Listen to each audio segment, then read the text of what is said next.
Okay, so welcome back to the third video. We're now going to look at, we're still on the strimmer, and we're now going to look at removing a spark plug. So David, if you'd like to make a start, please. So basically now David's just removing the spark plug cap, okay? And we need a special tool. And you normally get these tools when you buy a strimmer, they give you a certain basic tool kit. And so you do need the correct tool. Okay, so we're now going to remove the spark plug from the top of the cylinder head.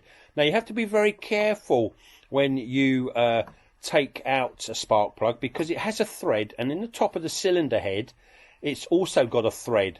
Okay, and so especially when we put it back. Okay, so can you just hold the other end, please, David, and just... Okay, so this strimmer's had quite a bit of work, and you can see it's a little bit on the oily side. All right. Now, the problem with the spark plug getting oily is that it could cause problems for starting. So, and sometimes the reason a spark plug is oily, it could relate to a mixture problem. As much as this strimmer is running okay, you know, one of the quickest and most simplest ways of making sure that you don't put too much oil, that's two-stroke oil, in your fuel, is to measure it properly. Anyway, we'll have a look at how David now goes about cleaning this spark plug. So basically he'll start off with a bit of sandpaper first, and he's going to get underneath. We have to be careful that, as you can see here, we don't want to disturb the gap on this spark plug. If necessary, we could use a feeler gauge to just check the gap between how far the spark has to jump. And if the spark has to jump too far on this plug, then you know, the running of the machine will be affected. So we just clean up the surfaces. We're looking for nice sort of shiny surfaces, but not too coarse, not too rough. We don't want to remove too much of the metal, but we just want to remove the black. And I'm thinking now, I wonder if any of you know what that black deposits are on the spark plug. And I'll tell you. And basically what it is, it's carbon. It's a carbon build-up on the plug. That's why the plug is black.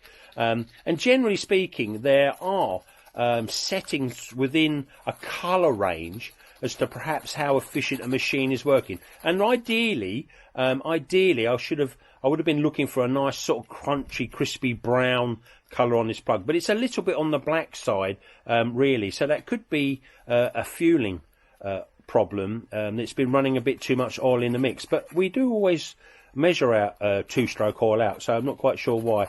But anyway, so we're going to clean it up and remove some of this carbon build-up. So we're using just a piece of sandpaper, or you can use some Henry paper if you've got that. And then obviously you need to blow away any debris. Always blow away from yourself, and make sure David's got glasses on, and potentially for a point of health and safety he could have a pair of goggles over his glasses, but you know, you have to be careful that you don't get any sort of blowback in your face from any carbon debris you're blowing out.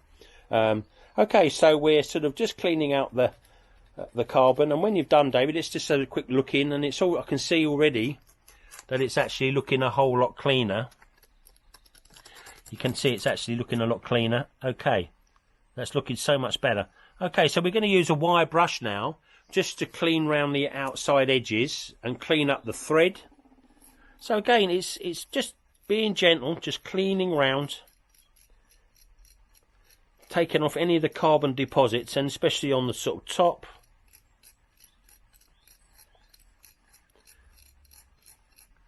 That's it. David's just spinning the plug in his fingers, just making sure it's all clean.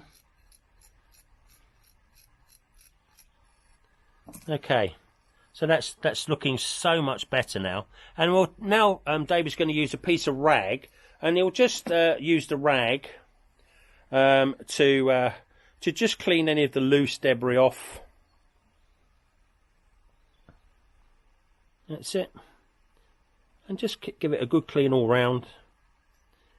You can have, you can buy, if you've got in your workshop, you can buy a spark plug cleaner where you literally just push the base of the spark plug into the machine and it's like it cleans it.